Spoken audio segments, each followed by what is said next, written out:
I'm so glad that I'm able to share some of the work that we have been doing here in Virginia as it relates to really connecting youth and communities to building better relationships with the police, but also police accountability to communities. And so the name of my presentation today, Building Connections, Police Accountability to Youth and Communities. So RISE for Youth, it stands for Reinvesting in Supportive Environments for Youth. And we have a youth-led arm, and that's our Youth for RISE. And those young people, we are always attempting to be sure that they are central to the work that we are doing, because it is all about closing juvenile prisons and making sure that young people have alternatives to incarceration. And as I'm sure we all know, much of the interaction begins with police interactions in community and police interactions in school. And so our youth wanted to really work on making sure that when they have encounters with police officers in their neighborhood, that those are positive encounters. And when there have been trends of negative encounters, they have really just kind of rallied and said, hey, what can we do about that? And so we've helped them develop this Know Your Rights training that we have been doing in communities. And that's what we'll be talking about during my presentation. So what we're going to cover is just making sure that everyone knows, of course, it starts with the community, and that when you are engaging community and you're knocking on doors, you've got to be incredibly intentional about that process and making sure that you know exactly what it is you're going in and asking for and how to be successful at turning community out, and then developing an event and knowing what the rights are of community members and of youth. The importance of data, talking about life experiences. We want to define safety, and then taking all of this information once it's been compiled, taking it to the police, and then getting community buy-in to really move the work forward, because it's committed communities that really make change happen. Let's go ahead and get started. So talking about starting with the community, spending time in the community is it's critical, right? We all know that. And the reasons we need to gain the trust and the credibility of a community. We know that communities can be incredibly tight-knit. And when you are talking about communities of color that are experiencing perhaps economic depression or other issues that they are facing, and outsiders are seen as enemies or as suspects, you've got to spend enough time in a community for them to really begin to trust you and come with information and knowledge that is relevant to the community, validating their information so that you then also gain credibility. And then it's also the way that you're going to understand what the true issues are. Way too often, we spend a lot of time attempting to define what issues are in a community without talking to the community. We're looking, if you will, through a fishbowl and attempting to understand what's going on in that community, when all we really need to do is go and ask. And then we've also got to build relationships. It's through those relationships that you gain the true trust and credibility in the community, but also, you get that insider information as things begin to happen, and you can help truly elevate voices and create spaces for community to truly lift up their own issues in the spaces that matter. And so let's talk a little bit about intentional door knocking. So like I said, you've got to be visible in a community. They've got to see you, but you've also got to listen, learn, identify, and anticipate. Let's talk a little bit about each. So first, when you are doing door knocking, number one, first and foremost, make sure it's the community that's doing 90% of the talking.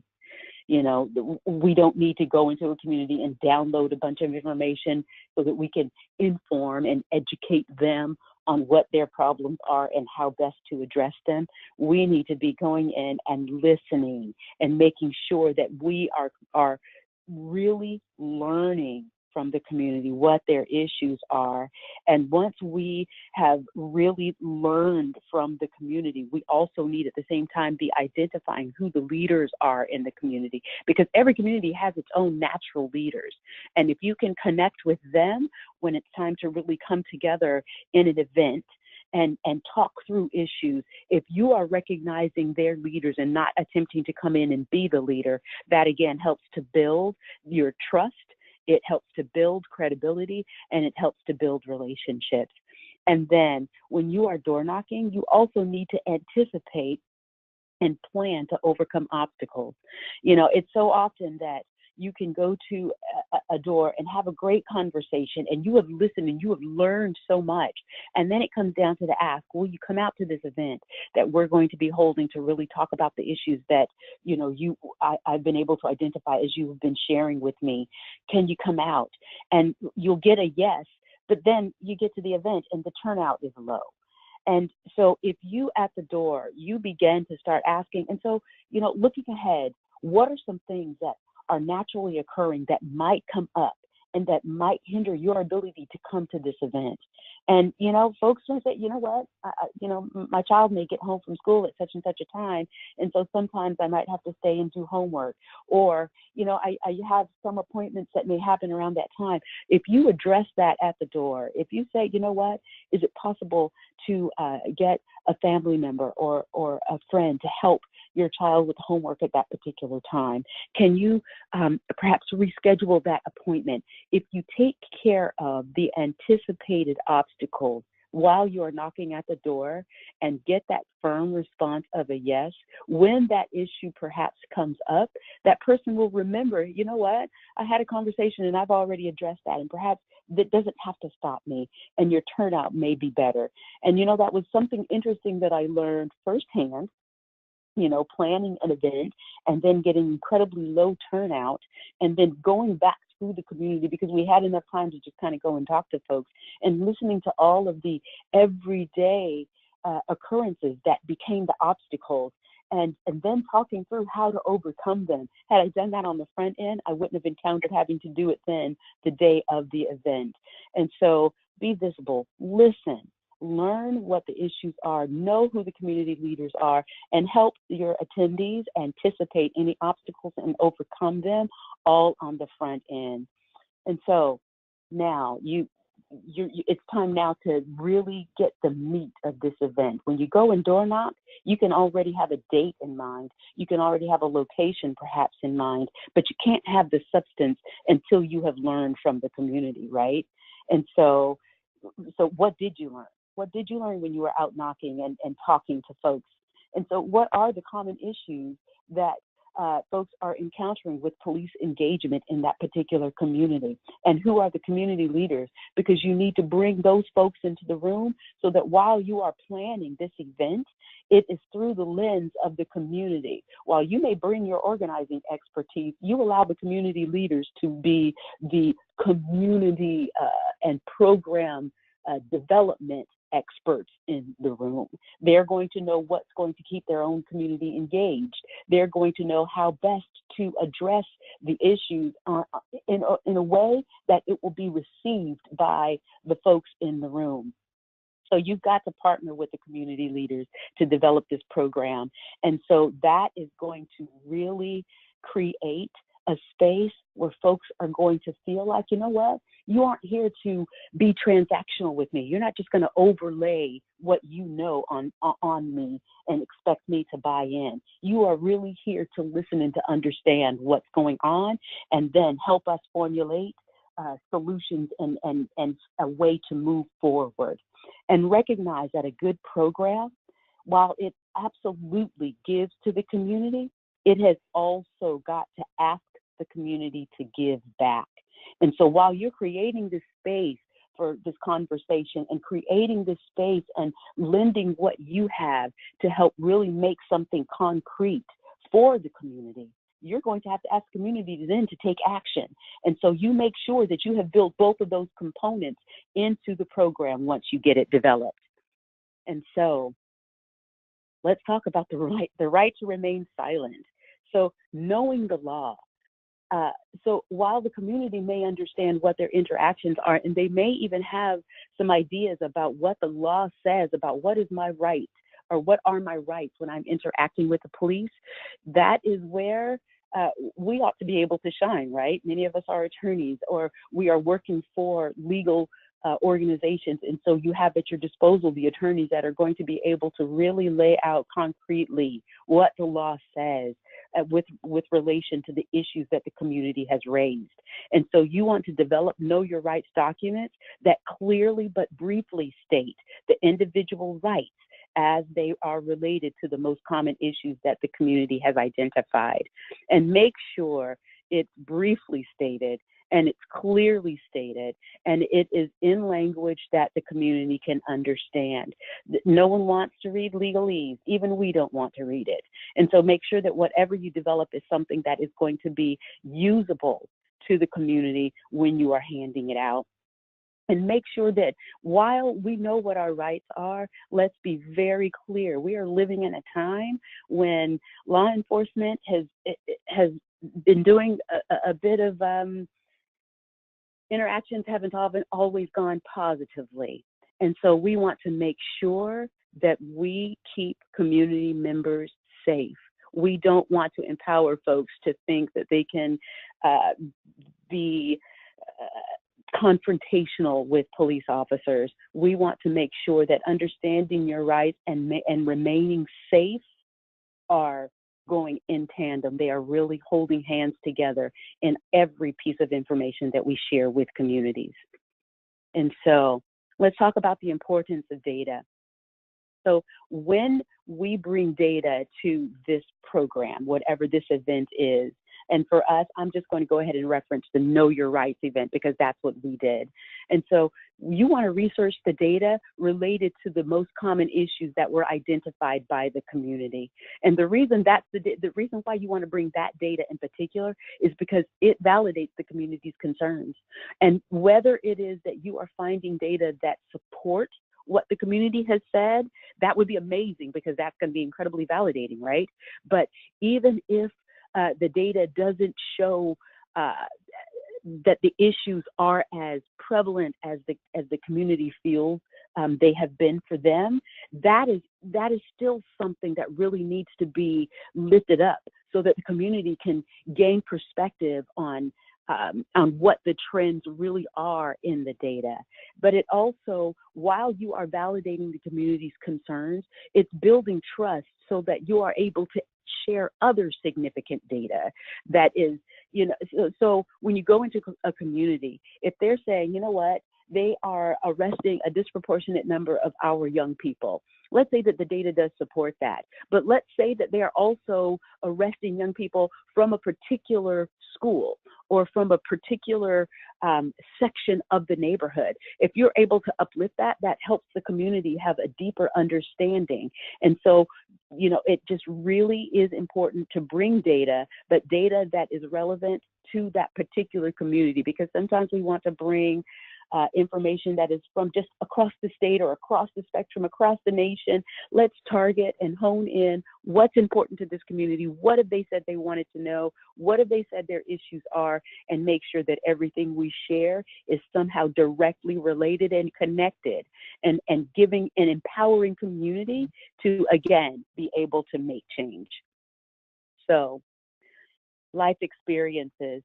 Nothing brings data to life like real lived experiences.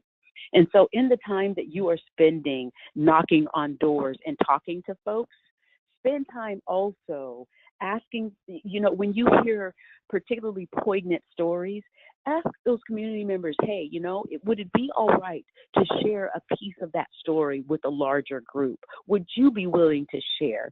And if you personally aren't willing to share, are we able to just share snippets of it and maintain your anonymity? But is it possible to share some of the experiences that you have shared with me here today? Because I'm telling you, when you share experiences that elevate and really bring data to life, it's an empowering thing for community, for folks to recognize, hey, you know what? Folks are hearing my truth. They are hearing my experience, validating it and finding the value in it and helping me to do something to change it. And so that allows you to create a safe space for community to share their lived experience with each other. And that builds the unity in the community. And it also creates the foundation to truly develop action that is going to be meaningful to everyone in the room. And so then once you have had that opportunity to really talk through what are the issues the community has raised, what does the data say about it, what are some of the real life experiences of folks in the community, now let's define safety. And it's got to be the community that leads that conversation. They've got to define it for themselves. And they're going to define it as it relates to law enforcement. What does that mean? What do we need from our law enforcement officers for us to be safe? What does that mean for us, the community? What is it that we are going to do to really identify and define safety and then do safety for ourselves? And how will we enforce it? And how are we going to hold ourselves and law enforcement accountable? I can't stress enough how important it is for everyone to really buy into the definition of safety for the community. You really need the community to own it, because this is something that they're then going to want to take to the police or to law enforcement and say, you know what? We have come together and we have talked about our experiences, and now we want to share that with you. We want to share with you what our experiences have been, what the data says about that, and what we would like to see change, how we would like to see positive change happen. I'm going to back up just a little bit and share that during this whole process, the police are not invited to the party, okay? This isn't a forum where it's going to be a mixed audience. No, this is just the community's opportunity to come and air what's going on in their community, to talk about what changes they want to see happen. And so once safety has been defined and it clearly outlines what it requires from both sides, law enforcement and the community, how the community intends to hold itself accountable, how they will enforce that accountability upon itself, and what accountability also looks like for law enforcement, you're ready to take it to the police. You're ready to take it then to law enforcement. And at this point, aren't you glad you've already identified and confirmed your community leaders? You have gone out into the community and you've talked to everyone and you have identified them. You have brought them into the whole planning process, and they have taken the lead and really demonstrated their leadership skill and prowess with their community during the building of the program, during the implementation of the program. And now it's time for them to come with, or it's time for you to accompany the community leaders as they meet with law enforcement to share their safety document. And so what that safety document looks like, is it a model, a memorandum of understanding? Is it a Bill of Rights? Whatever it is that the community decides to call it, that's the document that you want your community leaders to go and now share with law enforcement, so that they can sit down at the table and begin to start the conversation of how do we move from this space where community is not feeling that we are interacting with them appropriately, whether it is they're not feeling safe, whether it's that community is just really hoping that there will just be better, more positive police interaction, whatever it is that is necessary to bring safety and true unified police and community engagement that is positive, whatever that looks like. It's time now for community leaders to uplift that. And we, of course, go along and we can be a part of that conversation. And then you invite law enforcement to engage the larger community, because you aren't even looking for community leaders to speak for the entire community. You want law enforcement to come and engage with the community, because it's a lot harder to not follow something that you have had to look face to face into the very community members that where breakdown has happened, and you're looking into their face and saying, we're going to do better, we're going to change the way we interact. It's a lot more difficult to not follow through when you have spoken to the community at large. When folks have face to face, it all of a sudden creates a level of accountability, and you want that to happen. And so You want to canonize your work, then, of course, like I was saying, in a Bill of Rights, a Memorandum of Understanding, or whatever other styled document that the community and law enforcement agree is most appropriate. And so it is committed communities that truly make change happen. And like I was saying, from the very beginning of your work, you have been giving to the community. You've acknowledged the expertise of the community. You have validated the concerns. You've empowered the community through your knowledge of the law and bringing that and through data and uplifting experience, and created a safe place for dialogue and planning. But now it's time for the community to give back, right? They've got to be willing to work with law enforcement to really develop a shared plan. And they've got to be willing to follow through with that plan and hold each other accountable, and be willing to hold law enforcement accountable as well. And so when you go through this process, and if you are allowing young people to lead the process as we did, you know, it's not going to just be this smooth, just easy breezy. It just doesn't go as perfectly as a presentation, as a PowerPoint presentation, but you've got to be able to flow with it. You've got to be able to just keep validating young people and their perspectives, and giving them opportunity to continue to grow and to develop, and even asking law enforcement to do the same, and asking community members to do the same. Because when we truly do uplift the voices of our young people and give them the opportunity to be at the forefront of the work, they own it. And they are really excited about making sure that everyone stays on board with something that they have developed. And that can be, so often young people are attempting to avoid trouble, avoid conflict. But when you give them the space to change and to really impactfully and meaningfully address issues that have been, that they have been running from, they own that. All of a sudden, they have authority over this thing that has had such authority over them. And that can be so empowering and change-making in the lives of young people. And, you know, and I've seen it firsthand. And so I hope that I have shared some information that is meaningful and helpful to you all. And I'm willing to hear any questions anyone might have. Great. Thank you so much, Valerie. I think what we'll do now is go on to our presentation from Helen, and then if folks have questions for either presenter, feel free to write them, type them in, or if there's time, we should be able to unmute you if you just can see the little icon that's like a hand raised, and just click on that, and then if there's time at the end, we can also unmute you to ask your question in person. So now we're going to change screens. Okay. Okay, so Helen, you can go ahead and get started.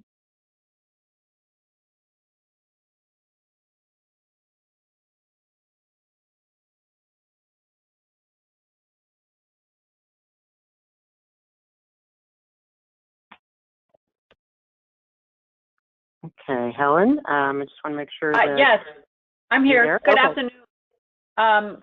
Can you bring the PowerPoint up, Melissa? Sure, we'll bring it up.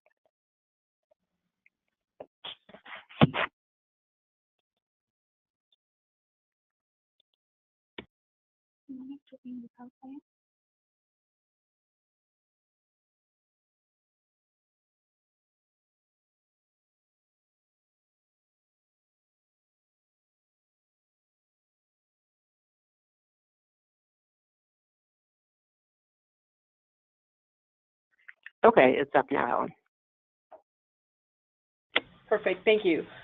So good afternoon. It's a pleasure to be with you and share a little bit. Now that I've heard Valerie's presentation, it's just, I think it'll be a good follow-up to kind of the other perspective, the other side about how we prepare law enforcement, executives and law enforcement officials to be ready, right, to have the conversation with community.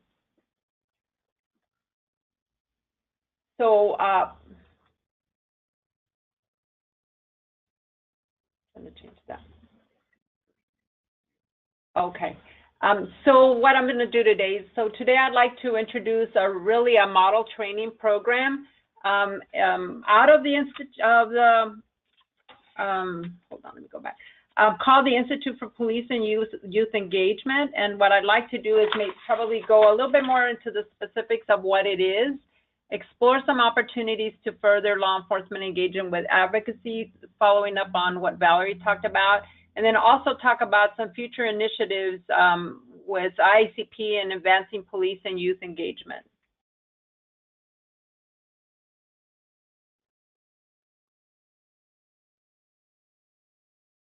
So who are the program sponsors? Program sponsors, as I said, is IACP. Who is IACP? IACP is really a well-established organization, actually founded in 1893, that serves as the basis internationally for policing. It really is the kind of the framework by which we gather, disseminate information. It is a hub of model policies and practices, encourages and provides all sorts of toolkits and learning opportunities and major training and conferences for policing internationally.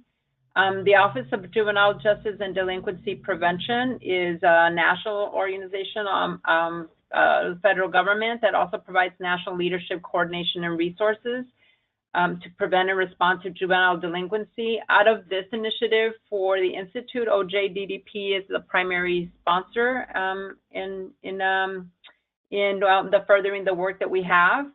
The Coalition for Juvenile Justice serves as a youth engagement partner. It's also a nationally recognized coalition of state advisory groups, organizations, individuals, and youth and allies.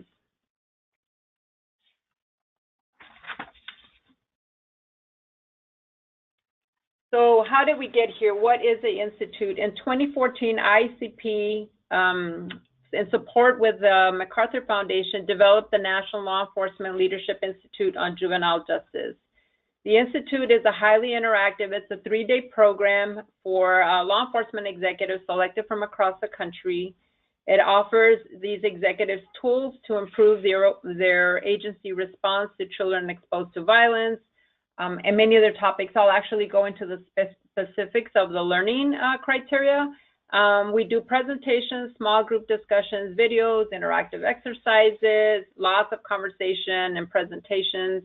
And ultimately, the primary goal of this institute is for police executives that come to be agents of change. I like to emphasize that I think something that's significant for this is that they are actually decision makers. So very intentionally, IACP has required that this institute be with high-level executives. So chiefs, assistant chiefs, and command, usually commanders, command-level positions are the participants, because we truly want individuals who can make a difference in the organization, decision makers, and individuals responsible for influencing policy when they get back home.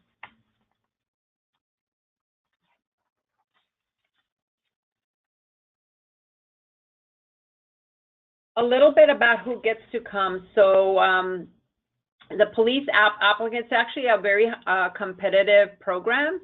It's fully funded, so any of the applicants who are selected get to come to the designated city. But there is an application process where you need to demonstrate your interest, experience, and willingness to work with youth. You must actually, as part of the application process, demonstrate your ability to have either already done that or your interest in doing that, and specifically about your willingness to make instrumental changes in your community related to juvenile justice. It provides you a direct opportunity to engage with youth. That's actually the primary focus of the Institute. So the youth also come and they participate for 2 days. The first day is a learning day, and the second day is they share with police members. The police executives are actually there, for, like I said, for 3 days. So the first 2 days are learning, and the third day is a common place for both the youth and the executives.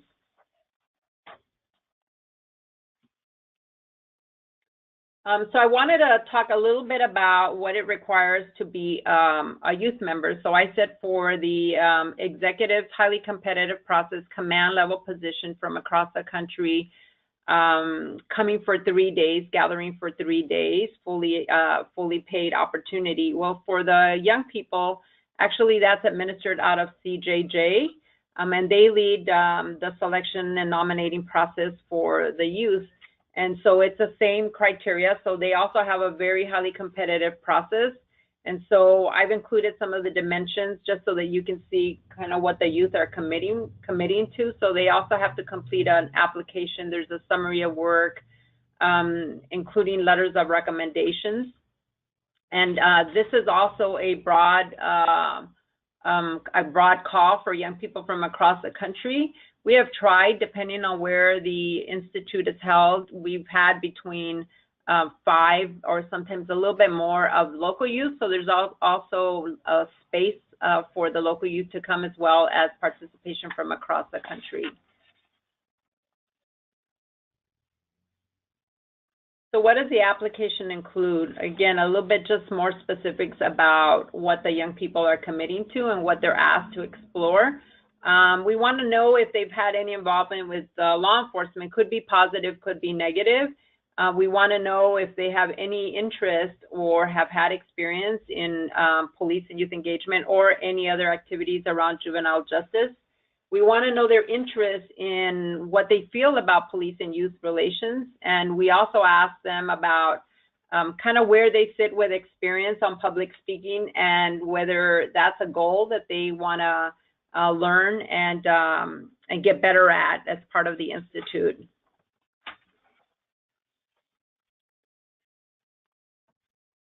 So what do we learn? So the Institute for Youth Engagement, so this is the section on what the executives are taught. As Melissa had said, I'm actually a faculty member to the Institute. I've been involved for the last 3 portions, and so I feel very privileged to be in this space to share my own personal passion around juvenile justice. Definitely being an NJJN fellow has given me a different perspective and expanded kind of the realm of juvenile justice specific to law enforcement and what I see on a day-to-day basis where I work, and as well as kind of putting on my advocacy lens and trying to expand understanding for law enforcement executives. So, so this is a quick snapshot of what police executives would be exposed to over the course of 2 days. So as you can see, I gave you the broad topics, but within each topic, there's a significant amount of information, also case studies, sharing opportunities, sometimes role playing. So we go with starting the day with a very basic, what is juvenile justice? What's the history of it? We talk about it being a rehabilitative, of the foundation of it being a rehabilitative system, right? And perhaps how that has escalated into ways that it might not be that way. We also introduce the act, right? The Justice and Juvenile Justice Delinquency Act, about what are the tenets and understanding how the implications for them as police executives in their own communities and their own states. We talk a lot about human bias and racial and ethnic disparities in that learning. We talk about implicit and explicit bias and why should we care. We have kind of the instructional material around the science of implicit bias and how it may lead to stereotyping. And that leads to a conversation about racial and ethnic disparities in the juvenile justice system. I can tell you that that learning has been met very well received. I think my experience has been that the chiefs really appreciate kind of sitting in a safe space and having those conversations from a science perspective, as well as from a learning perspective about all the conversations with racial and ethnic disparities. We follow up on the understanding of trauma and what that means to children exposed to violence. We actually introduce a toolkit that IACP with other partners have created. It's a national toolkit to enhance law enforcement's capacity to respond to children exposed to violence. Not just talking about trauma and the impact of trauma and the opportunity for law enforcement to understand that in many different ways, from the way we interview to the way we care, right, for people under our authority, and what we should do about that. We also give them a hands-on tool that has many great examples of how to increase learning for that. We follow up about adverse childhood experiences and the adolescent brain development, and just continue the science around what all that means and what impact it has related to trauma. We talk about policy and outcomes, and we talk about policing in the 21st century, the impact of community policing, the impact of media, social media, and all of those things. We talk at length about data and the importance of using data, a little bit following up to what Valerie talked about, the place that has as well in our world around how do we dissect problems in communities. And then we talk kind of like leading them to, now that you have all this learning, is what is your role in advocacy, right? Like, now that you have this and we've prepared you, are you willing to serve on a state advisory group? Are you willing to join a JDAI county or city specific? Or are you willing to go back and commit to creating something different in your organization? And they're actually called, and as part of the 2-day process, the 3-day process really is for them to develop a specific action plan. We go through the learning pieces of every single section. Is how does that impact your community? And they are tasked with a specific problem, like something specific in their organization that they choose. And they have to, or we encourage them at least, to apply all the things that they've learned and come away with a specific action plan that we help them create and evaluate before they leave on what they're going to take back to the community.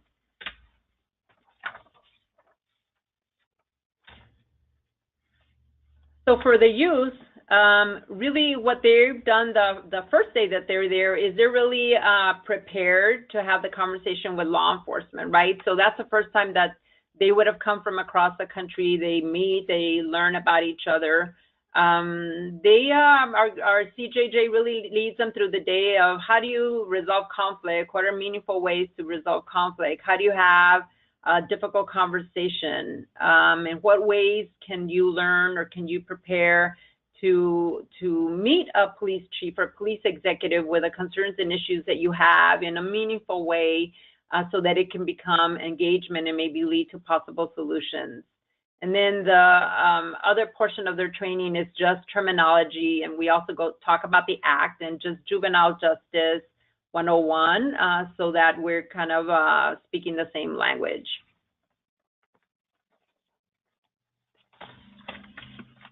So the third day is really what we've prepared for. The third day is a roundtable, and so that has occurred in different ways over the 3 times that I've done it, and what we've learned from that. So I listed police and youth introductions that we introduce them in some structured ways, and then we also have them in social ways. So what we've done usually is a second day, we've gone off to have a social event where we meet and greet.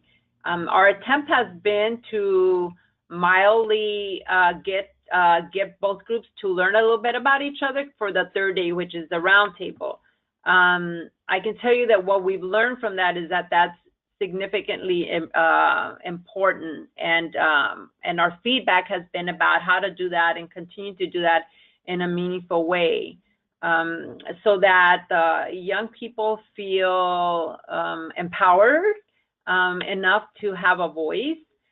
We've also learned that the ratio of young people to the police executives is highly important. There's been sessions where we've had a 1-to-1, a ratio of 1-to-1, went extremely well.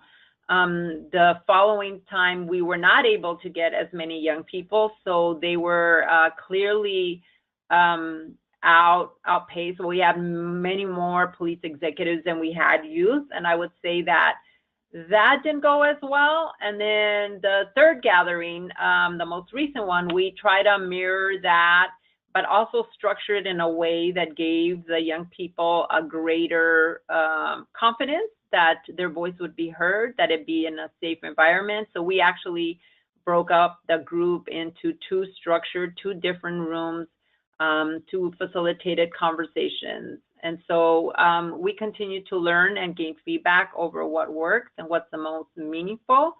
The outcome that we want to get is that we would have spent 2 days for the executives, really preparing them from a foundational perspective to have kind of put themselves in a place where they're there to listen.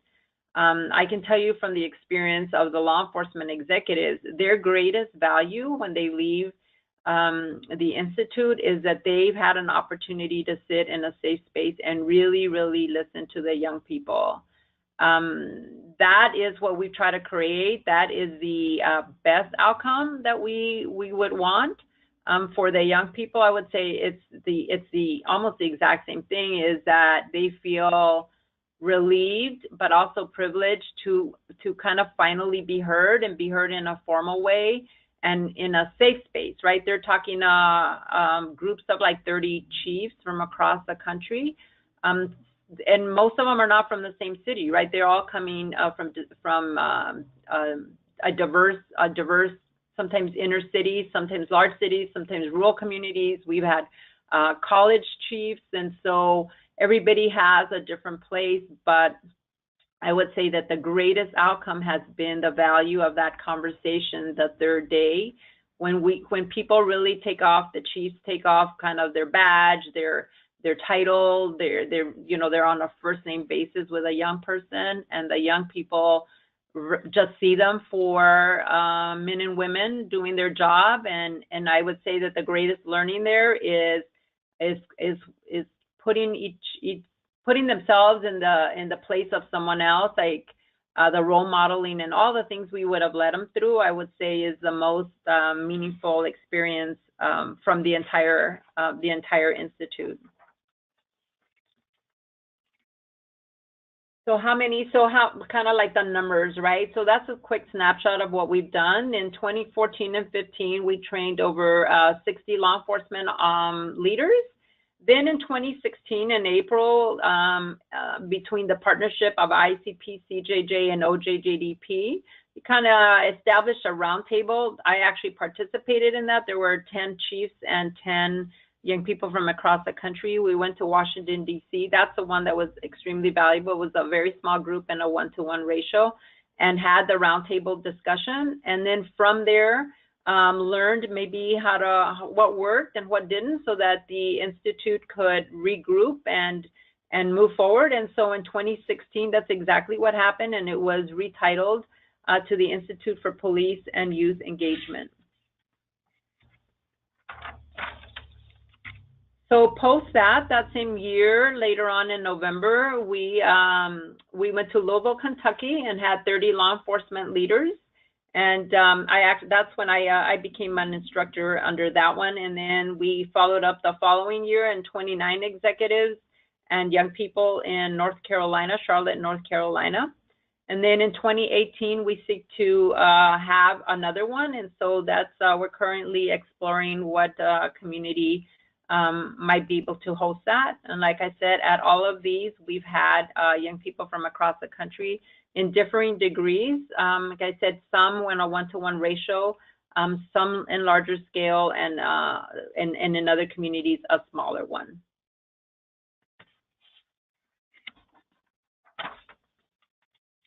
So what I thought I'd do is actually let you see some specifics around kind of the pledges and the expectations we have in the Institute for Police Executives. And so we go through this initiative about, well, why should we care? Why should we care about youth engagement, and why should we care about juvenile justice reform? So here's the things that we discuss in terms of kind of validating the learnings of the Institute, right? First of all, we agree and we promote that engagement with youth is the best crime prevention, because we actually we wanna prevent young people going into the system. We wanna prevent young people having any form of contact with law enforcement, because we understand that we are the first point of contact. And so how do we minimize that?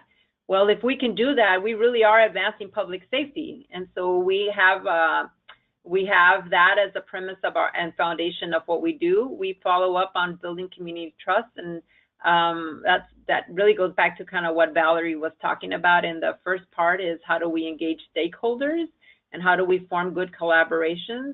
And then we, like saving a life and justice, it's just the right thing to do. But really, really the basic thought that we want to have law enforcement executives leave is that police and youth engagement is not just something you do. It really, really goes to advancing public safety and understanding that if we can get that as a foundational piece of how we think, that our policies and practices and programs will follow that as well, because it's just the right thing to do.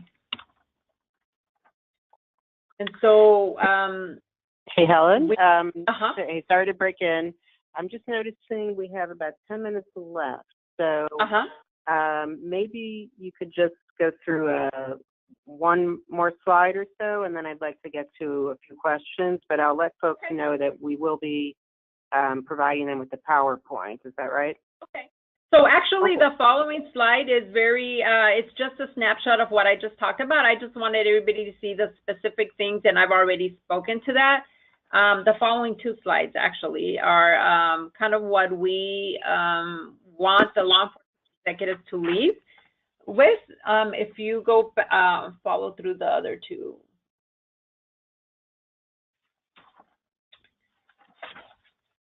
We can skip that as well, but if you, so how can we support this effort in our community, right? That I kind of tie that back to what Valerie talked about.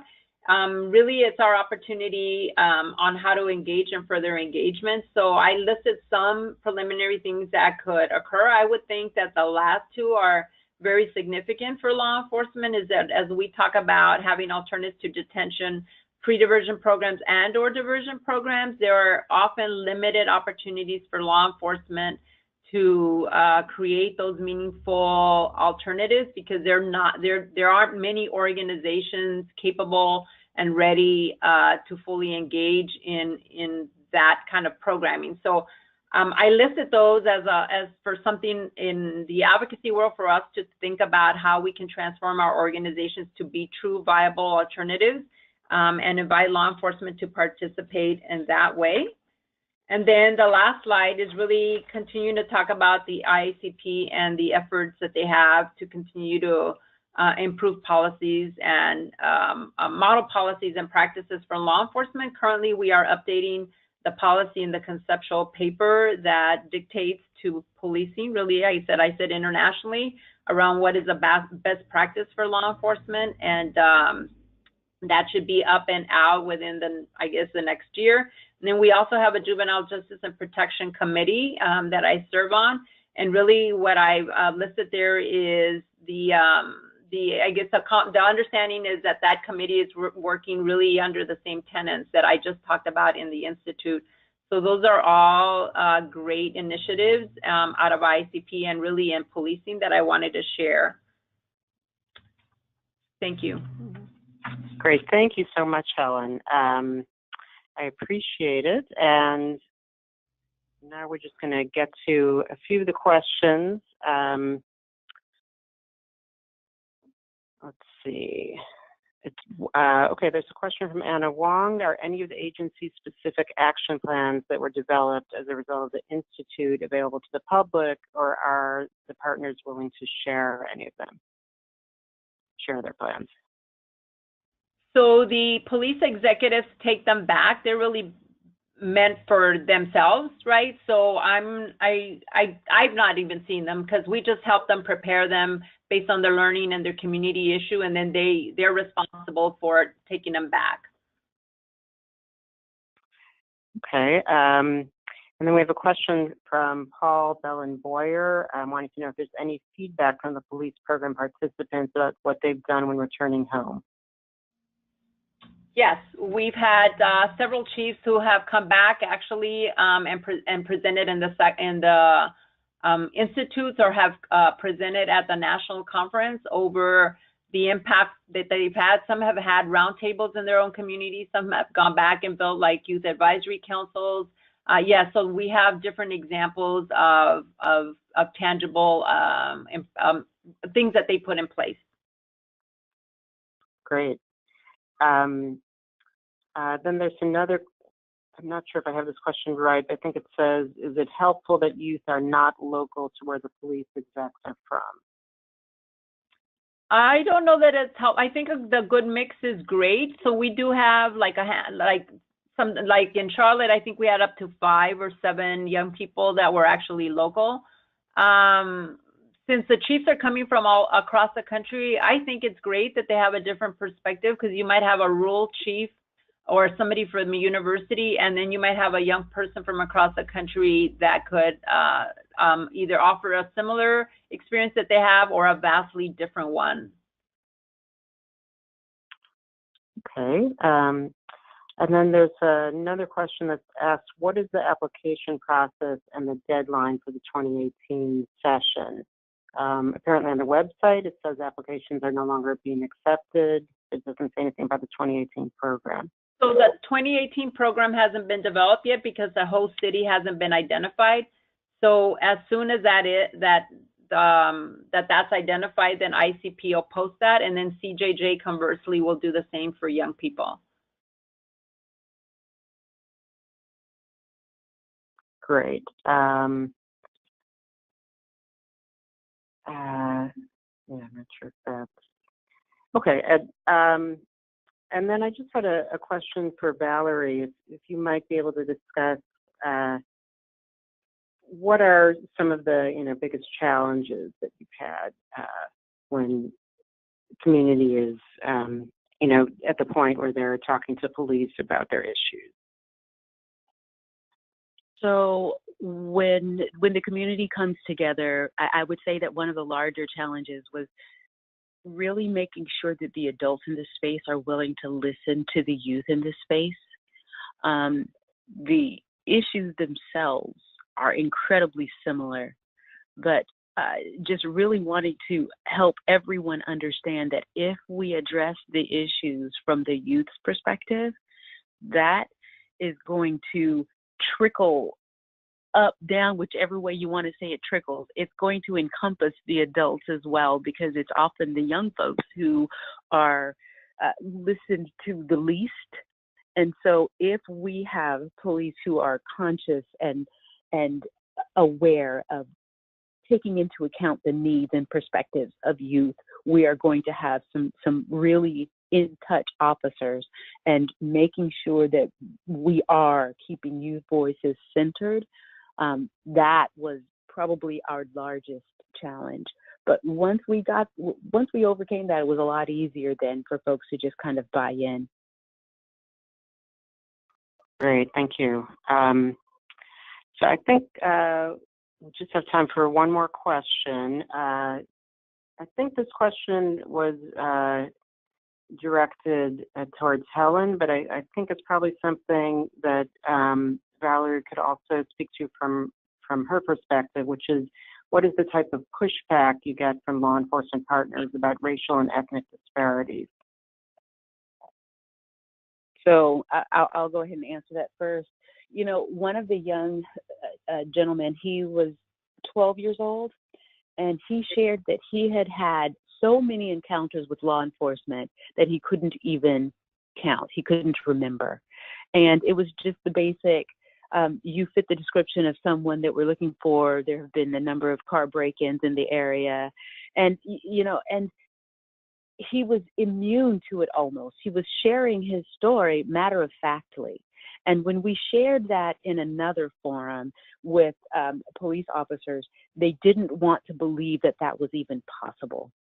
And so getting officers to really understand and accept some of their biases, and especially when they're dealing in communities of color that may face some challenges that they just kind of marry with the whole idea, high crime, of course, is going to be happening in this neighborhood, or maybe statistically it is an area that is struggling with crime. But is it really that there's so much crime, or are you policing so heavily that you are finding things that perhaps may not be criminal if you weren't digging and trying so hard to find it in this particular neighborhood? But our biggest challenge, the biggest pushback, was law enforcement not wanting to recognize, hey, I might be doing these things that these young people are talking about is happening to them.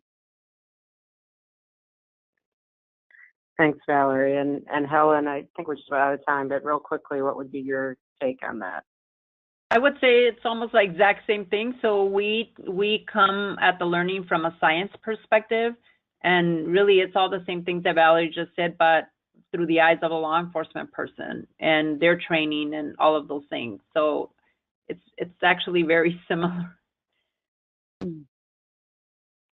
Great, thank you. Well, I think we are out of time. I just really wanted to thank you, Helen and Valerie. We really appreciate you doing this presentation, and I thank all the audience for signing in and for your wonderful questions. And I'll just wish everyone a great afternoon. Thank you. Thank you.